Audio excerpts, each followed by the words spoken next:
Welcome to the Commentary Magazine Daily Podcast. Today is Wednesday, August 5th, 2026. I'm John Podhoretz, the editor of Commentary, reminding you again about November 8th. That's the date of the 17th Annual Commentary Roast, our dinner in New York to celebrate the magazine and to poke fun at a grandee, a figure of high respect and importance. We've been doing this for, as I say, since 2010.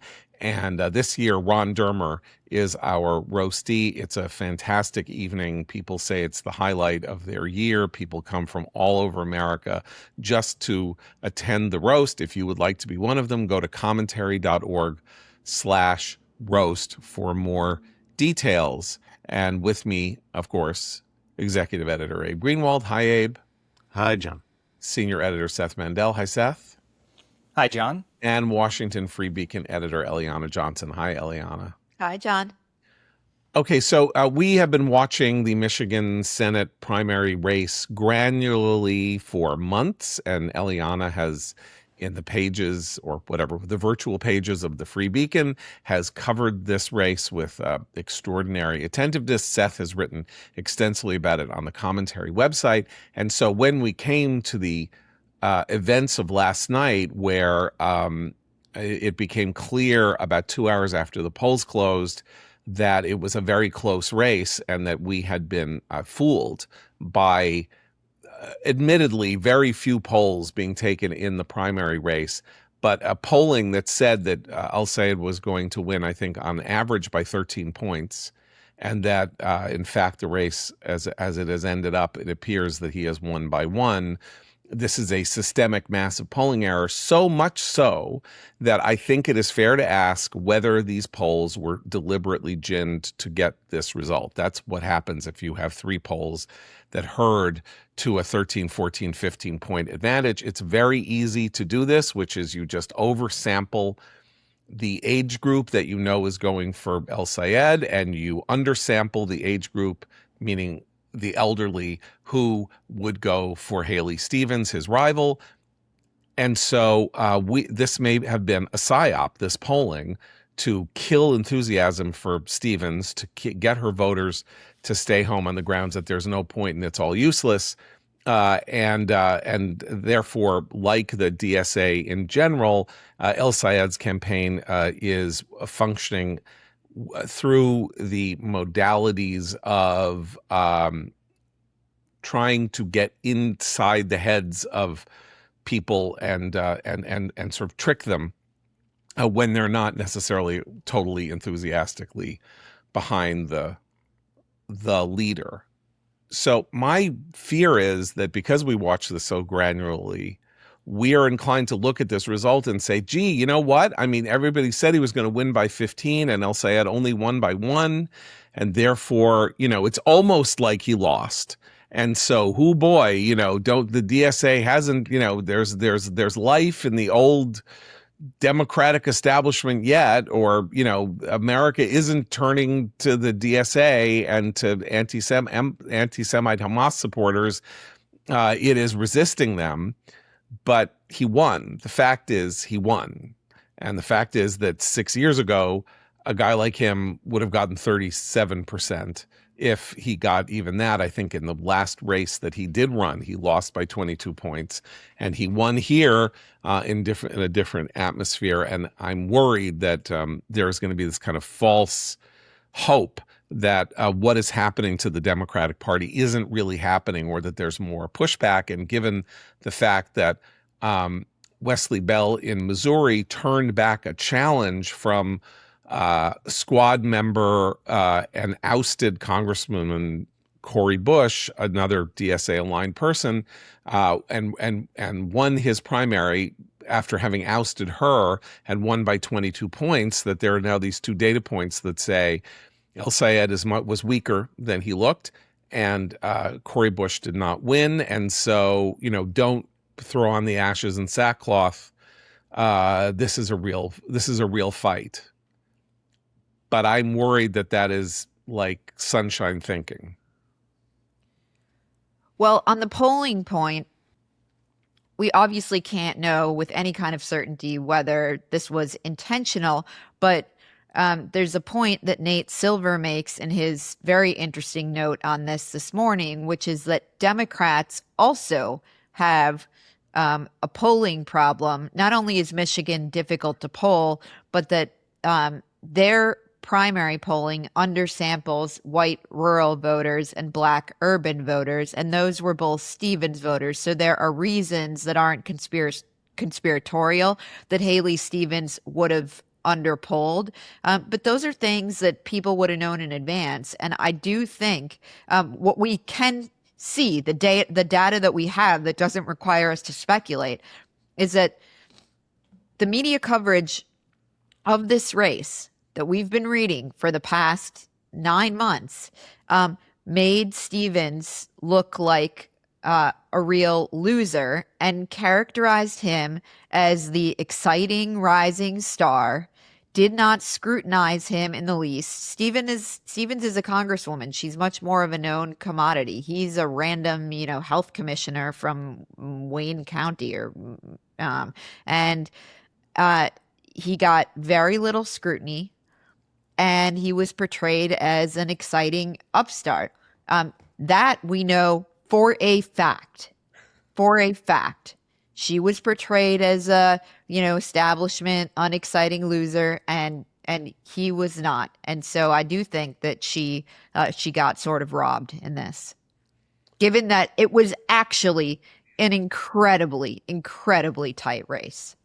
Robbed, I would add to that, and that's all exactly right. I would add to the people who robbed her is put the Democratic Party establishment front and center in this. If this was a 1-point race and a candidate who dropped out a month ago got 3 times the number of votes, 3 times the difference in votes between the two candidates who were left, Mallory McMorrow got close to 3.5% or something. Yeah. And so she got about 3 times the difference between Abdul El-Sayed and Haley Stevens. And I'm not, this isn't blaming McMorrow for being a spoiler. We can, I'm sure there are ways to sift through the data and see one way or the other. But the point is, these numbers were highly fungible.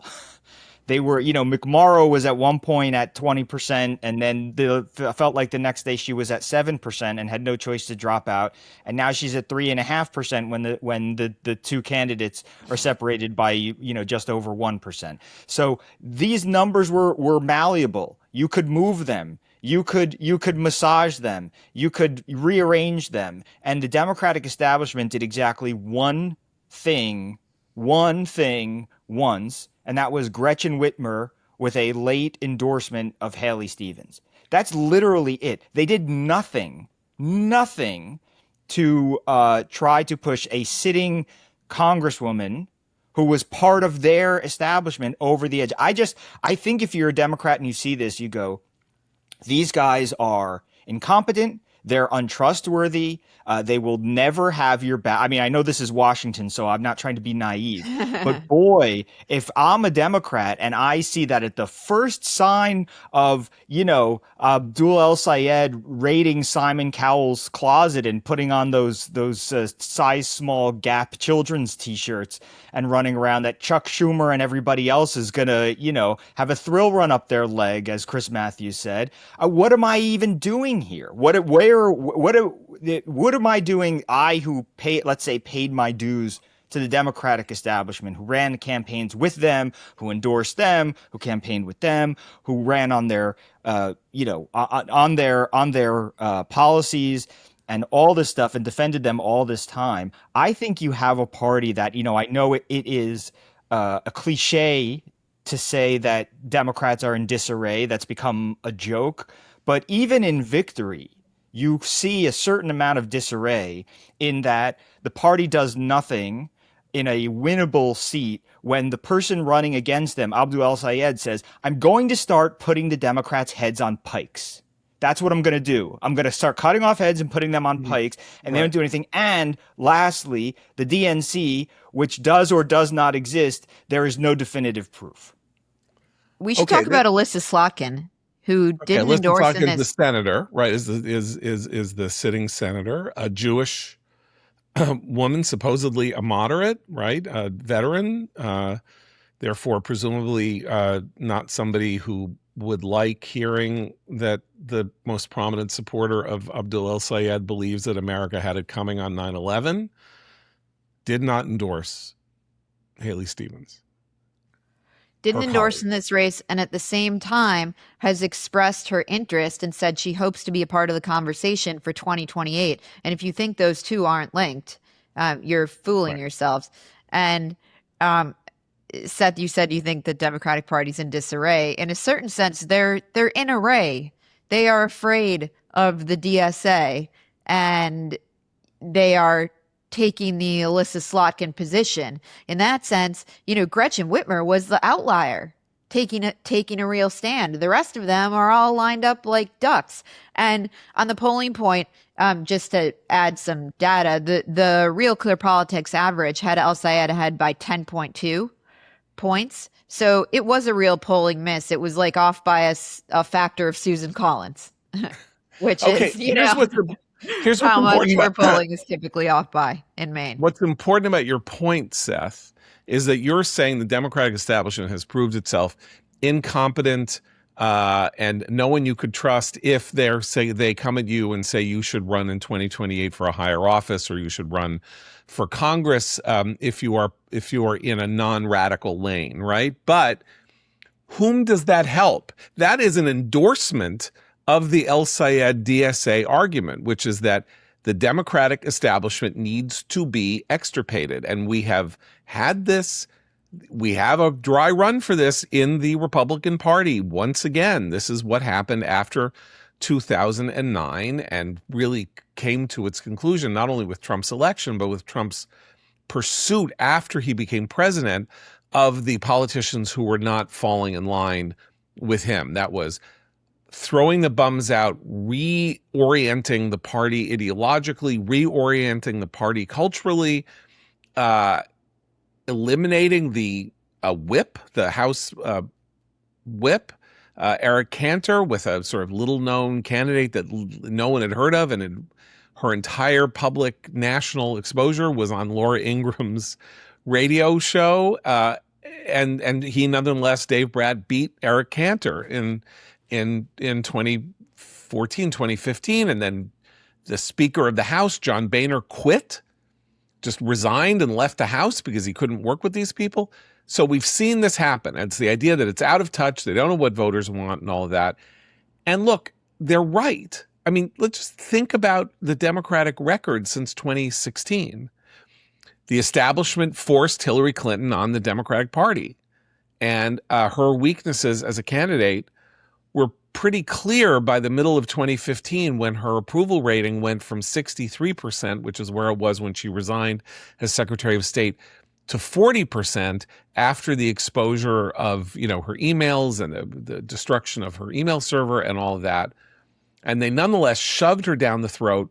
Bernie Sanders came out of nowhere because somebody had to run against her and say, you're in the pocket of the millionaires and the billionaires. And it's not that he almost won, but I mean, he staged a creditable race, and then she lost. 2018, they came out and, they won 40 seats. 2020, once again, Joe Biden shoved down everybody's throat by Jim Clyburn, and the minute that Jim Clyburn endorsed in South Carolina, the entire party, came and got behind Biden and got Biden elected, and there was Biden. And I'm sure that as early as 2021, or as early as late in the summer of 2020, people quietly were talking behind Biden's back about whether or not he could fill out his term given his cognitive decline. Don't think that that was just something that happened after the 22 election. So by installing Biden, they effectively ended up losing in 2024, almost losing in 2020, losing in 2024. Why should anybody listen to any of these people ever again? Why should Chuck Schumer gets Janet Mills to run for Senate? She's driven out of the race. what good is Chuck Schumer if he can't at least say to Janet Mills, we want you because you're the most effective Democrat in the state. You're the governor of the state and all that. But we are going to have your back. We'll raise all the money you need and all of that. So I don't know. In this case, you're saying that the establishment didn't help Haley Stevens.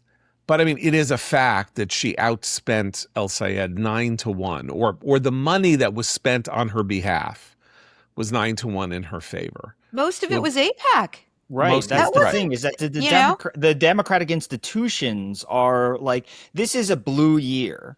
And in a blue year, a year when Democrats are winning, or at least, expected to, these are the primaries, but, it's a progressive year, it's a blue year. And the DNC is like taking out second mortgages to like rent space and whatever. It's unbelievable that the organs of the party are entirely disintegrating before our eyes in a blue wave year. Because they're not needed. I mean, they're disintegrating because they're not needed. Or are they? Because now I want to go ask you this question. So we don't have to rehearse what's wrong with El-Sayed. We've been talking about it for 6 months. The question is what these results portend for November. I was just going to talk about that. Yeah. So I'm going to offer two different data points. 1.5 million people voted in this primary. That's a colossal number for a primary like this. I don't really know. I have to look up how many voters there are in Michigan total. That's a huge turnout, right? So on the one hand, that shows that Democrats are incredibly engaged in this election cycle. And that can only be helpful to the eventual nominee, not only in the Senate race, but also in the governor's race, right? Because there was a governor's race, and I can't remember the name of the person who won the governor's race, will run against John James in the election. But also Haley Stevens got 730,000 votes. Some number of those votes will not go over to El-Sayed. Remember that there are only 125,000 Jews in Michigan, or 150,000 Jews in Michigan. 75% of the Jewish population of New York voted against Zoran Mamdani. Here, I don't know that you're going to get those very Democratic Jews to vote for Mike Rogers, the Republican Senate candidate. But I can sure as hell see them staying home, saying, I just can't pull the lever for this guy. I can't. Or I'll vote for the governor, I'll vote for my congressman. I am not voting for this guy. And that may be, this is my theory, and then I'll stop talking. That may be the advantage of Democratic voter enthusiasm as opposed to Republican depression, may be mitigated by the fact that he won, and that he is so radical and so extreme that a not insignificant number of voters that Democrats could reliably have counted on in November are just not going to be able to pull the lever for him. Okay, those are my theories. The turnout was amazing and should be very heartening for Democrats, and B, the success of the candidate who was running against, this became a referendum on El-Sayed. So Haley Stevens was the anti-El-Sayed candidate by the end of the race, and she almost won. She lost by 15,000 votes. Okay. Well, what if El-Sayed is, and I think he shows some signs of this, more slick than, say, a Mamdani is, in the sense that he now says he's a capitalist, and perhaps he will do something like tack to the center between now and then. What if he drops or softens his obsession with AIPAC and Jewish money and the Jews in Gaza and all that? I think that's a possibility with him. And I'm fearful that this last night is the start of some momentum on his part here, because I think, you know, like when you have to hang on to when the thing that's keeping you above water is that he only won. The crazy radical Jew hater only won by less than 2 points. You're in a bad place. Okay. Do you guys to which we can add my go ahead. takeaway. I want to hear Eliana. Eliana. I want to hear Eliana's response. Can I just add one question on top of what I want to hear Eliana? And so can I throw in also the crossover effect, Eliana? I don't know how to judge this. I'm wondering your thoughts on that too. Michigan is an open primary, and John said, you know, a number of those votes won't be there for El-Sayed in the general. A number of those votes maybe won't be there for Haley Stevens also because maybe they were Republicans. Can you? Because it was an open primary, you mean? Right. Right. Yeah, it was an open primary, which means Republicans could vote in. Right. In Republicans could have voted in Democratic primaries last night and just seeing it as more important. Is that a factor at all? That I'm skeptical of being a significant factor because Republican enthusiasm is so dampened. Rogers has to fight the environment, but I do think, you know, enthusiasm and vibes is not what I associate with a candidate who just came through an incredibly bruising primary and won by 1%, which is, I think, where he's at right now. And he was talking a big game, and he's coming out of this with El-Sayed not being able to put his money where his mouth is. Now, he's a very talented candidate, and this is a real serious fight. But now, I think, is where the Republican energy will come into this race and where Rogers is going to be able to raise real money, because I think Republicans are going to be energized to try to keep this guy out of the Senate. A friend of mine did note, extraordinarily knowledgeable political observer, did note that if Republicans had been better organized in Western Michigan, where El-Sayed overperformed, and could have sotto voce gotten 5 or 10,000 Republicans to nuisance vote to go over and make their views known in the Democratic primary, that could have made the difference. So I'm not saying that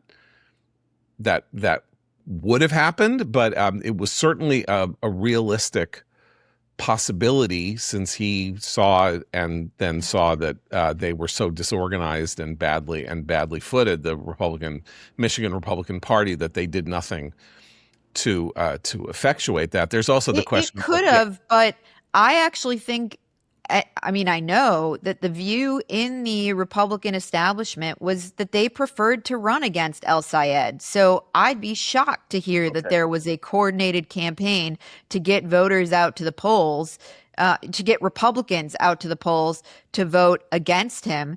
Because if you really got people in back rooms, they'd say, yeah, we'd really rather run against these guys. And these people's job, is just to win to hold the Senate. And so I don't think that happened. Okay, so if AIPAC's going to spend $35 million or $40 million in Michigan, maybe it could have done it to do that. So the Republicans don't do it, but AIPAC could have worked that as an angle. But we could put that to one side, because let's just assume 15,000 votes, even though it's an incredibly tight margin in an electorate of 1.5 million, still. That's a lot of votes to make up. When election night ends and 15,000 people have voted more for one candidate than the other, then you can say that that's a real victory. A 1-point victory is a victory. There's no recount. There's no this. You start sounding like a crazy person if you say that that the election was stolen. Fine. So, is it the case that but Eliana, when you say, which I know to be true, that Republicans said that they would rather run against El-Sayed than against Haley Stevens. Do you think that is penny wise and pound foolish? Because maybe Abe's right and he can moderate, or maybe he doesn't moderate, but what he looks like is an authentic, passionate, serious candidate who will, fight like hell for people. And Rogers is an establishmentarian and a Trump and a vassal for Trump, or whatever they'll say. But I don't think you want a passionately committed guy who has just climbed the greasy pole. You shouldn't be sanguine that he's not going to win in November. Like, you have to run like he's going to win and figure out how to beat him. I don't think he is going to moderate. That's not in the playbook, and I don't know how he moderates, to be frank. How does he moderate? What view? He just As of Sunday, he was saying, we're going to take over this party and throw all the Jews out, basically. He was giving interviews saying stuff like that this stated weekend. Ambitions are to transform the Democratic Party. They already go beyond just winning this election. And I think if he loses this election, he'll be back, So he's already set his sights higher than, I'm going to do what it takes to win this election. He wants to get into the Senate. He wants to shove John Fetterman out of Pennsylvania. He wants Summer Lee to run in that seat. I'm with you, John, and I think we're all in agreement, and we've been saying all along that he's too dangerous a candidate, too dangerous a man with views that are too noxious to risk him getting this close to a Senate seat. But I do think that he and his team, are guilty of managing expectations very poorly, and that despite all of his tangible political skill and slickness, that was a real error on their part. And one of the things we can look to see whether he moderates is, what does he do with Hassan Piker? The Beacon had a reporter at his election night party last night, and I was getting texts to my cell phone of photos of Hassan Piker, oafing around the election night party. And then Piker is out last night or this morning saying, we don't need to move to them. They need to move to us. And I'm just skeptical that after Piker campaigned with El-Sayed all through, he was the only statewide candidate to campaign with Piker, that El-Sayed is going to throw him under the bus. I don't see it happening. Yeah, I also think that there's a difference between Mamdani and El-Sayed in the terms of in their types of slickness, which is El-Sayed is very slick in talking about politics from a national perspective, and Mamdani is very slick in coming across as a likable guy. So El-Sayed is, again, I made part of the reason I made the Simon Cowell joke earlier is because it's like he's trying to be a character who is a jerk. I don't know if El-Sayed is this much of a jerk to the people in his real life, but he just decided that the last month of the election, he was going to be kind of obnoxious, and he was going to be dismissive, and he was going to ooze resentment out of his pores for even making him run and compete for this. And how dare you? And somebody asked him about his family being landlords all over the world. And he's like, well, I guess it's because my name's El-Sayed that they're accusing me of, having foreign properties or whatever. That's the Ilhan Omar playbook. Yes. So I think they're that Islamophobic. Right, exactly. So and they've leaned into this, and as you just said, Hassan Piker, leaned into it strongly. I think Mamdani knows that you just kind of be a normal dude for long enough, and your brand is normal guy. And El-Sayed doesn't have that in him. And I think he's coming at this with a fighting spirit. And I don't think, not only do I not think he wants to moderate, I mean, I'm a capitalist who just, whatever, fine. But I don't think not only that he doesn't want to moderate, I think that he wants to press the idea that moderation is bad and that moderation is what has hurt Democrats in the past. And I think he's putting on a version of the this is how you got Trump argument we got on the right, where it was you run nice guys like Mitt Romney and they're just going to walk all over you. And the real answer is to run a guy who just walks around slapping people in the face. I agree with that analysis entirely, but I also want to point out here that we are talking about two radically different electorates, and that is the problem for Abdul El-Sayed. Mamdani was running in a city that is 6-1 Democratic, and the only reason that his victory in November wasn't entirely assured was that he had a rival who was a Democrat. Andrew Cuomo was his rival, and if somehow, it was never going to happen, Curtis Sliwa, the Republican, had somehow dropped out or thrown his support to Cuomo or whatever, Mamdani got a sliver over 50%. Abdul El-Sayed got a sliver under 50% with one rival in a state that Trump won in 2024.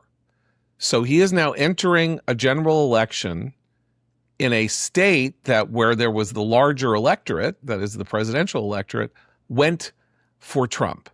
He is in a purple state, and he is it is a version of the four candidates in 2010 that saved the Senate for the Democrats: Murdoch, Engel, Aiken, O'Donnell, right?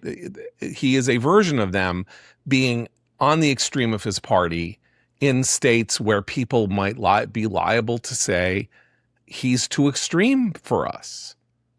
And so Abe's right that he might actually have to moderate to deal with that problem in the state that he's running in. But Seth, you're right that his entire reason for being is being immoderate. That's how he got where he got. And but you dance with the ones who brung you. Yeah. I totally agree with Seth and you, John, and Eliana. I assume that, this is who he is. This is who he wants to be. This is his reason for being in the race. But also recall how much of his fire was aimed at the Democrats. It was about teaching them a lesson. He's kind of done that by virtue of having won last night.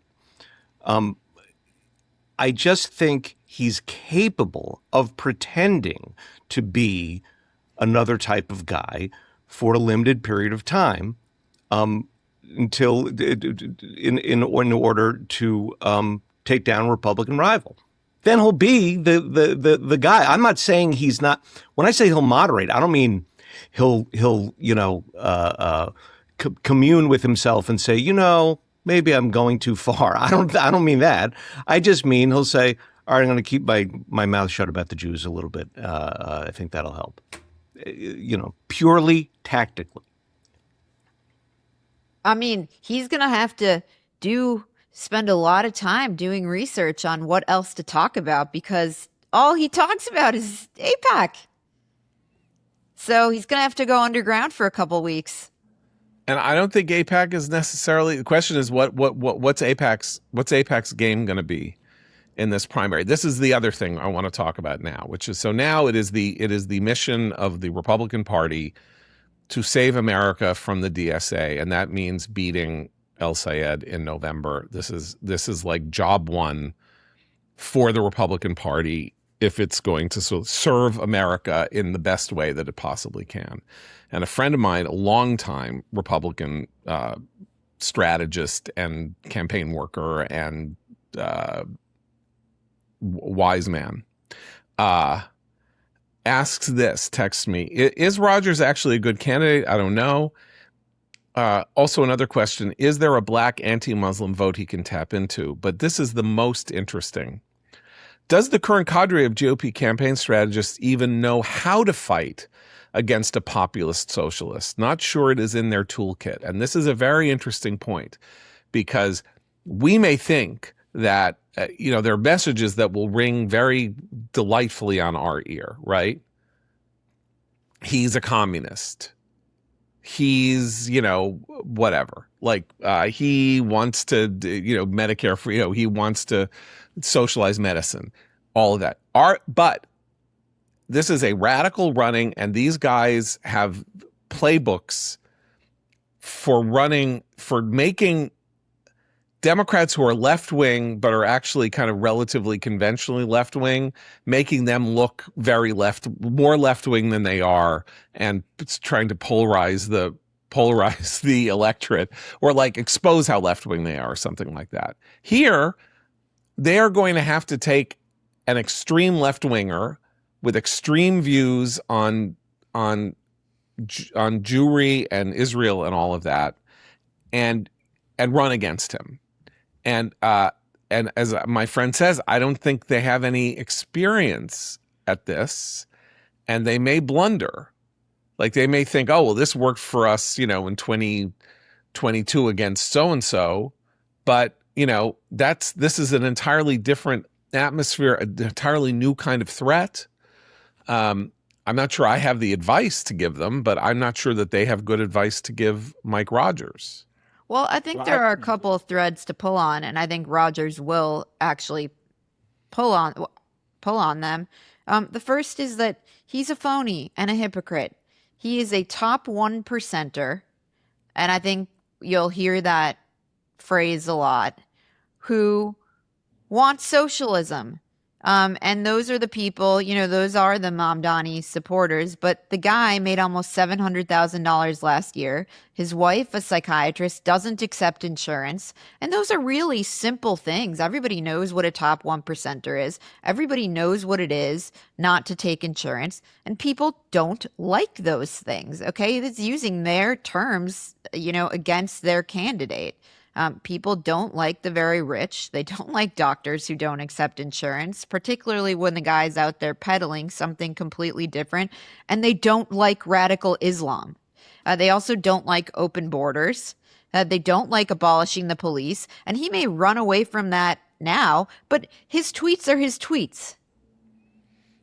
And Right. That is what sunk Kamala Harris. And, I assume that they're going to debate. Yeah, I mean, these are things that are very easy to understand. Yeah. It's not AIPAC, and it's not Israel, and it's not foreign wars. They're very, very easy things to understand. I think that's the point that my friend is getting at, that I think is very interesting in light of the fact that we are approaching the 25th anniversary of 9/11, which is what kind of oomph in an electoral context does reminding people that this is a guy who sides with the same ideological, theological forces that flew those planes into the Trade Center, that flew a plane into the Pentagon, and that a plane was crashed in Pennsylvania that might have been on its way to the White House and killed 3,000 people and began the War on Terror. Well, you know what we saw in the turnout last night? Old people vote, and all the young people who are super online and, saying how much they love El-Sayed, they don't turn out as much. I mean, that's always been the case, right? That's politics 101, is that voters are more reliably attendees at the polling place than as they age, and that the older you are, the more likely you are to vote, and that this was supposed to be a great reversal of that, the rise of the DSA people, and certainly was a factor in New York City, which is a large electorate, right? It's 8.5 million people, but it's actually a relatively young place as opposed to other places. This, by the way, is a reason to watch Maine and to watch. Also a place where people don't have kids. People get much older without having children, and Michigan is not like that. Right. And remember, Maine, if we're going to talk about another DSA candidate, although Troy Jackson is now a sort of pseudo DSA candidate after Plattner's departure, Maine is the oldest state in the union. That is, it's the state with the largest, with the average age is highest in Maine, which means that the voting population will skew old, and that is bad news for Troy Jackson. Or it might have been bad news for Plattner. It would have been mitigated by Janet Mills because she was older than Susan Collins. But are these messages going to be of interest to older people? And I think the answer is obviously no. If you have a memory of 9/11, or if you have a sense of what happened, and if you had a family member who went off and fought in the War on Terror or something like that, all of which is a real thing in a state like Michigan, where there are plenty of veterans and there are plenty of, and there are Trump voters. That's my point. Like, Trump won there twice. He lost once, he won twice. There was a Republican governor from 2011 to 2019. This is not a blue state. And so trying to get that electorate that Gary Snyder last ran in 2015, so that's 11 years ago. The electorate is different. Fine. I just don't know that he is a good standard bearer for I think the you party. meant Rick Snyder, right? Was Rick the governor? Snyder. I'm Yeah. sorry, Rick Snyder. Did I say Daniel Snyder? That's Gary. Gary. Gary Snyder is a professor. John, I at believe University of I believe it was D. Snyder. D. Snyder, of course, Twisted Sister, and then of course you have Dan Snyder, the evil former owner of the Washington Redskins. So it is. Thank you for correcting me.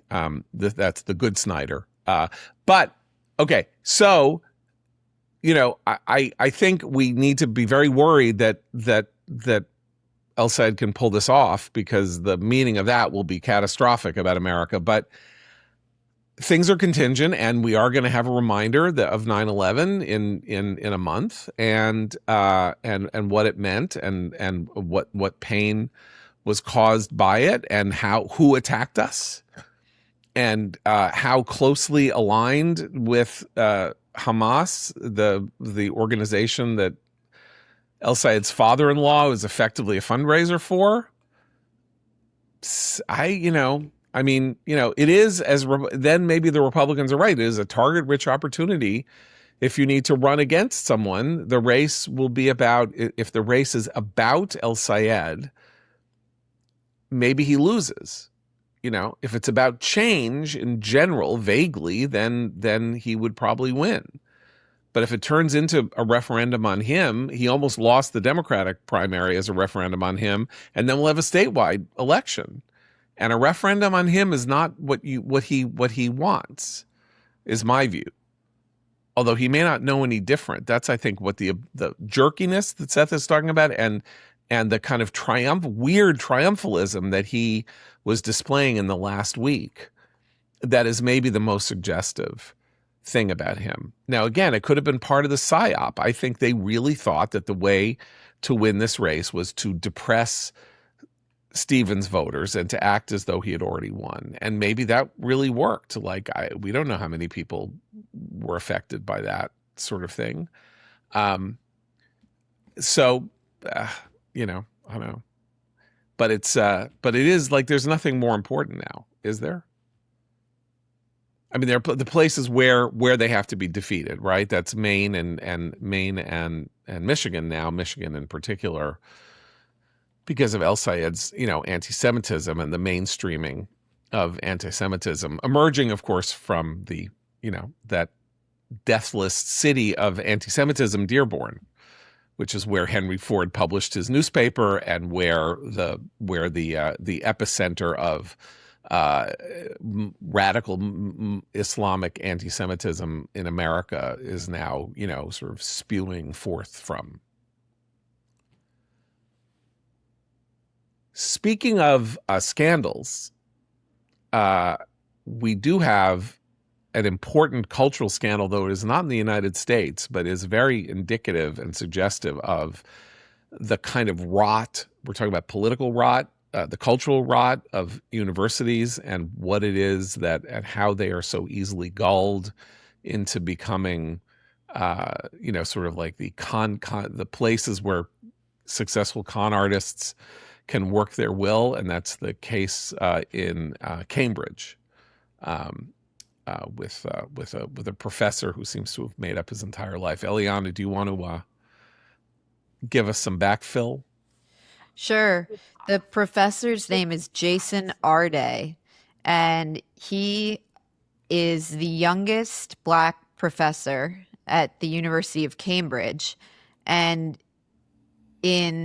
over the past year, key aspects of his biography have come into question by reporters and the media, and those who have started asking questions have been intimidated by high-priced lawyers in the UK, and to date, the University of Cambridge has stood by him, and he's got a forthcoming memoir. The reason this is in the news, including in a New York Times piece that we'll talk about, he's got a memoir being published in the US next week and in the UK. So Arday claims to have grown up in a very poor area in the UK, to have suffered from severe autism and spoken his first word at the age of 11. Not to have learned to read until he was 18, and then to have gone on and gotten a PhD in education. He's now, of course, a professor. He also claims to have achieved spectacular feats of athleticism, to have run 30 marathons in 35 days, and to have run these for charity and raised millions and millions of pounds while doing so. We can now see that he's stealth-edited biographies of himself online, and that we have a piece in the Free Beacon by the investigative journalist Ben Ryan, who notes that even Simon and Schuster, as questions have been raised about his biography, has gone and edited the Simon and Schuster biography about him without acknowledging it. And of course, Ryan has hired a team of lawyers who have responded that the questions are being asked because people are racist. And the four of us were texting yesterday about the New York Times coverage of this.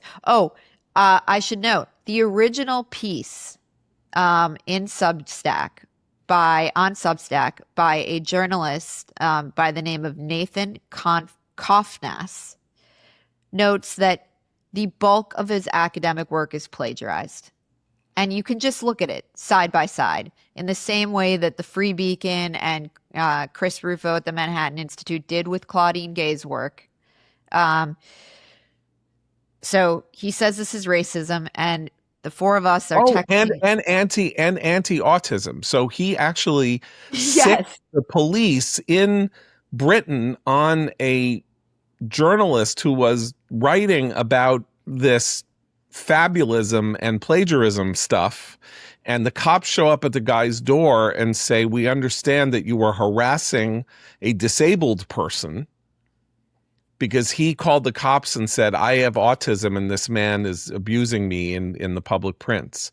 Literally sicked the cops on somebody to silence him by claiming that his autism shielded him from any kind of critical exposure. If he is in fact autistic, which we do not know, because just as we can assume that he didn't run 600 miles in 6 days, we can also assume that whatever he says about himself can't be taken at face value. Or raise hundreds of thousands of pounds. So the New York Times writes a story, and the story is, some allege he's a plagiarist. Others say the allegations are coming from racial animus. And who can really know? But he does write exactly the same words in exactly the same order as some other scholars. And then there's this paragraph.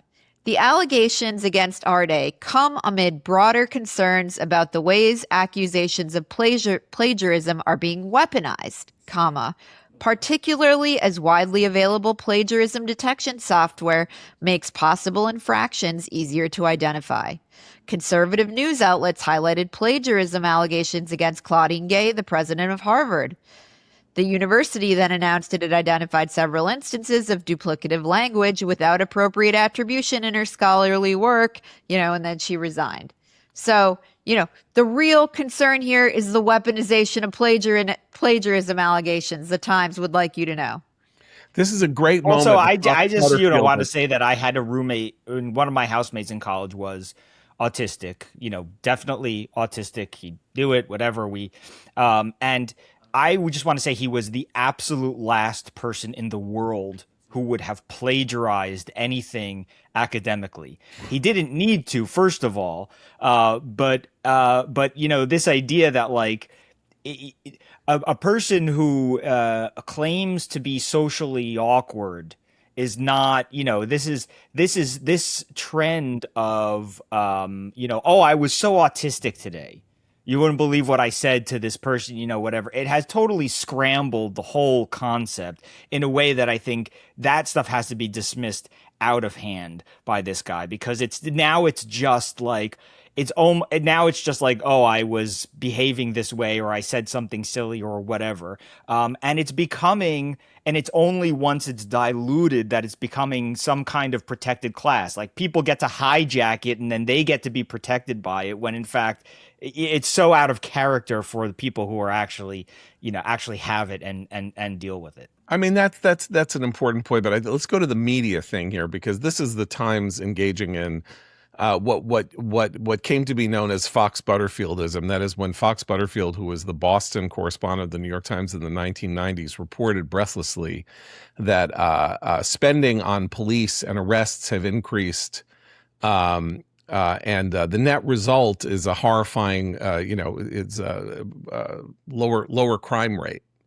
This was written in a tone of wonderment and also some concern that too many people were being arrested. So the idea is, despite the drop in crime, spending on police is increased or whatever. Right? Exactly. So here we have, he's a plagiarist. Amazingly enough, questions are being raised about attacking people for plagiarism because it's now easier to figure out who's a plagiarist.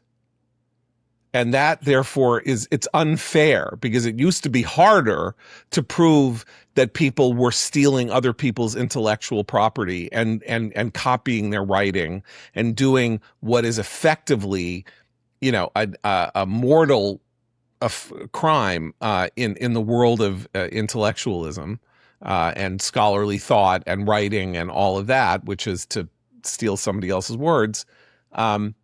And now it's like, it's just not cricket. It's not fair. I mean, all you got to do is run an article through some machine, and then it turns out that this guy was a plagiarist. And, we want him as here at Cambridge because he checks off so many fantastic boxes for us. We get the autism box. We get the race box. We get the intersectionality box. We got a guy who can run 600 miles in 6 days. He's a total gimme, and you're harshing our mellow here. It is unbelievable. The thing that really struck me about this was that when you read the guy's bio, it is self-evidently absurd. It is so obviously preposterous. And the willingness of these people to suspend reality to hire somebody who checks their boxes is comical. Comical. Yeah. And that's what, far from being autistic, my guess is that Arday is an extraordinarily clever, weirdly clever fabulist, because he realized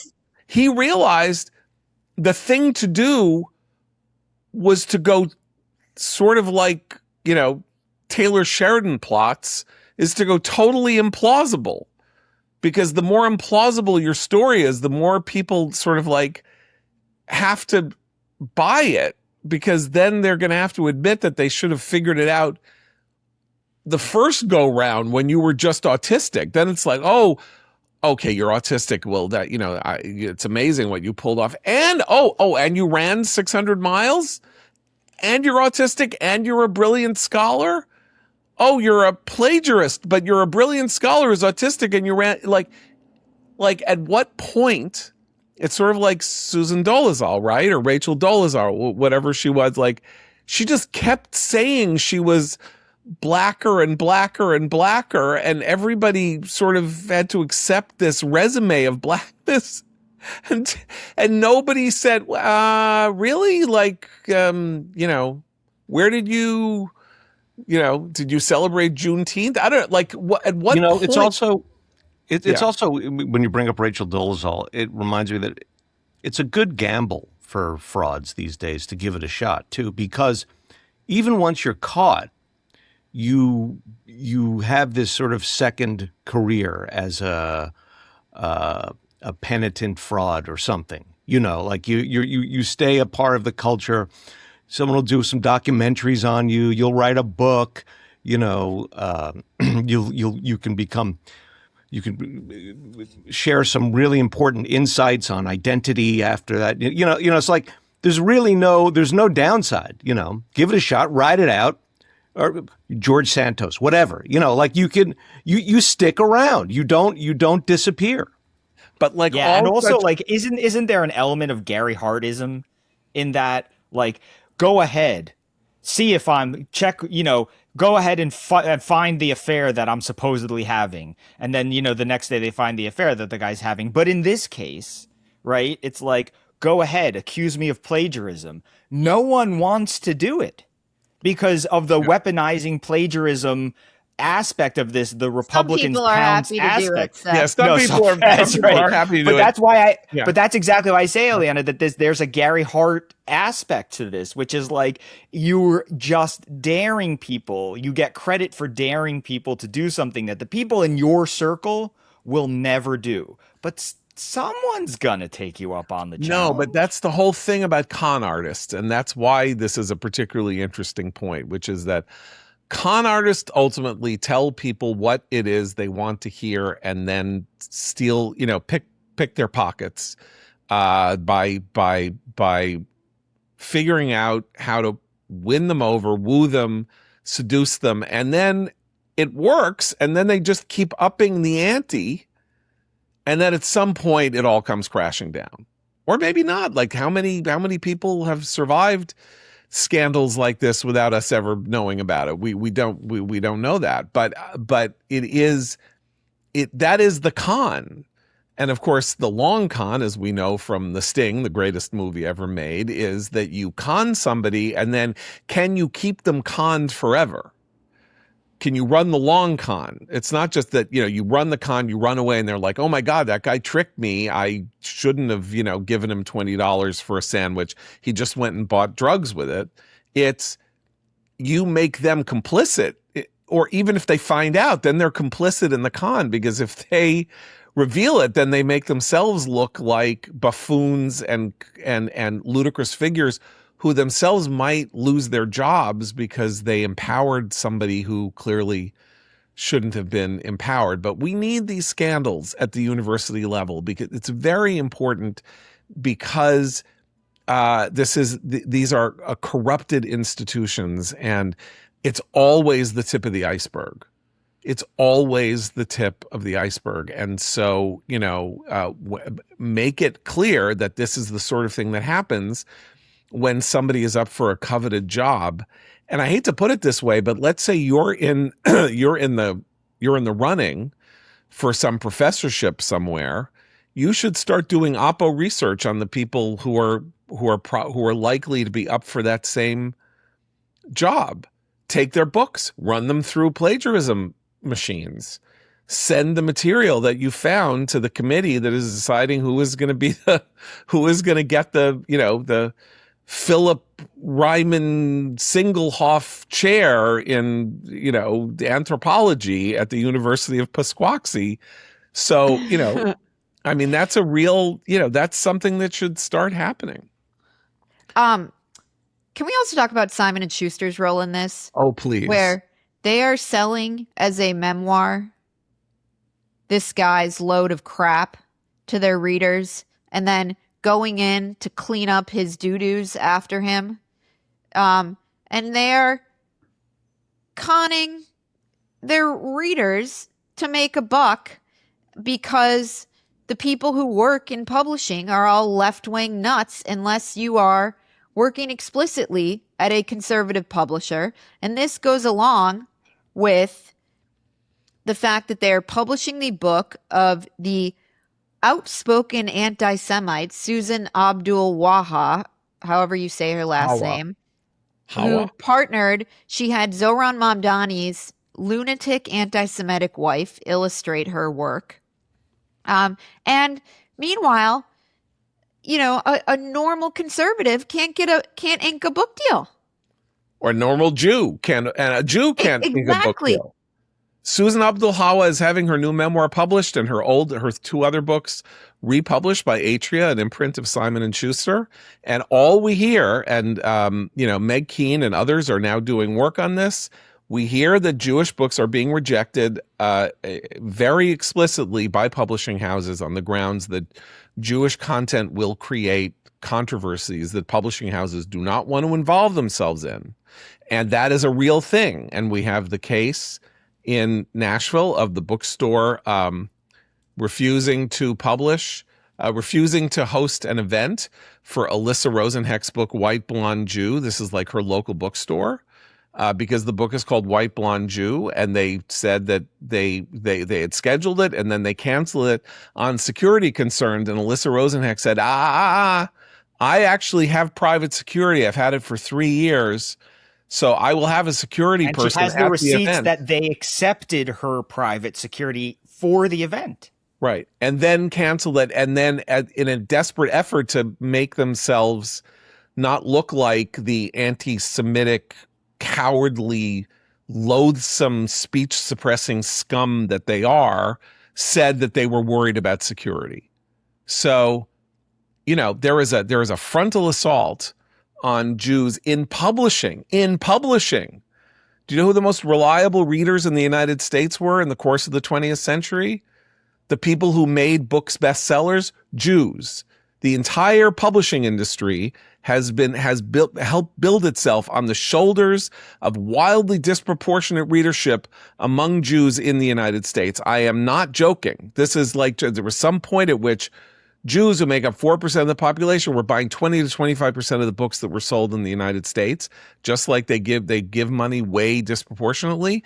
And here we are with a publishing industry that is now not publishing Jewish fare, won't intervene when a Jewish writer is having a book event, or help that book get published. And these are firms that were started by Jews. Simon and Schuster was started by two Jews, Simon and Schuster, both of whom were Jewish 100 years ago. Also, the head of Simon and Schuster until very recently was a guy named John Karp, who was a Jew. So now they're suppressing Jewish content and publishing openly anti-Semitic content on the grounds that it's so heartfelt. It's so heartfelt. Well, and can I just say, like, as somebody who forces himself to read Susan Abulhawa's books and has to put myself through this, she is the book, the initial book, the novel Mornings in Jenin was not its original published title. It was originally called The Scar of David, which tells you a bit more about where this woman's career was going. But it was not just retitled to be released, it was re-edited. She had written what was seen as a potential bestseller, but she is not capable of suppressing her rage to write well enough for a wider audience. And so the book was massaged into readability by, again, editors and publishers.